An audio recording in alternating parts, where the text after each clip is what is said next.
ਲਾਲਚ ਇੱਕ ਬੁਰੀ ਬਲਾ ਹੈ। ਇੱਕ ਵਾਰੀ ਦੀ ਗੱਲ ਹੈ, ਤਿੰਨ ਡਾਕੂਆਂ ਨੇ ਮਿਲ ਕੇ ਇੱਕ ਅਮੀਰ ਵਪਾਰੀ ਦੇ ਘਰ ਡਾਕਾ ਮਾਰ ਕੇ ਬਹੁਤ ਸਾਰਾ ਤਾਨੇ ਤੇ ਸੋਨਾ ਚਾਂਦੀ ਲੁੱਟ ਲਿਆ। ਉਹ ਸਭ ਕੁਛ ਲੈ ਕੇ ਇੱਕ ਜੰਗਲ ਵਿੱਚ ਪੈ ਗਏ। ਉਹ ਬਹੁਤ ਖੁਸ਼ ਸਨ ਕਿ ਉਹਨਾਂ ਨੇ ਅੱਜ ਇੰਨੀ ਧਨ ਦੌਲਤ ਮਿਲੀ ਹੈ।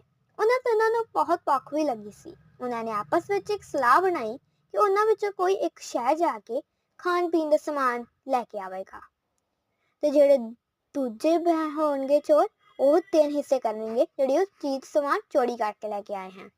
ਉਹਨਾਂ ਤਿੰਨਾਂ ਡਾਕੂਆਂ ਵਿੱਚੋਂ ਇੱਕ ਡਾਕੂ ਰੋਟੀ ਲੈਣ ਲਈ ਚਲਾ ਗਿਆ।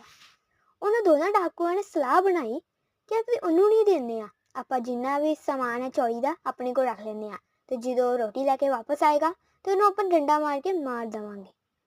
ਉਸ ਦੂਜੇ ਚੋਰ ਨੇ ਕਿਹਾ ਠੀਕ ਹੈ। ਜਦੋਂ ਉਹ ਬਾਹਰ ਗਿਆ, ਚੋਰ ਨੇ ਸੋਚਿਆ ਕਿ ਮੈਂ ਕਿਉਂ ਦੇਵਾਂ ਇਹਨਾਂ ਨੂੰ ਆਪਣਾ। ਉਹਨੇ ਕੀ ਕੀਤਾ, ਉਹਨੇ ਖਾਣੇ ਦਾ ਜਾਲ ਬਣਾਤਾ। ਜਦੋਂ ਆਇਆ ਤੇ ਉਹਨੂੰ ਡੰਡੇ ਨਾਲ ਮਾਰਤਾ ਤੇ ਜਦੋਂ ਉਹਨਾਂ ਨੇ ਭੁੱਖ ਲੱਗੀ ਤੇ ਰੋਟੀ ਖਾ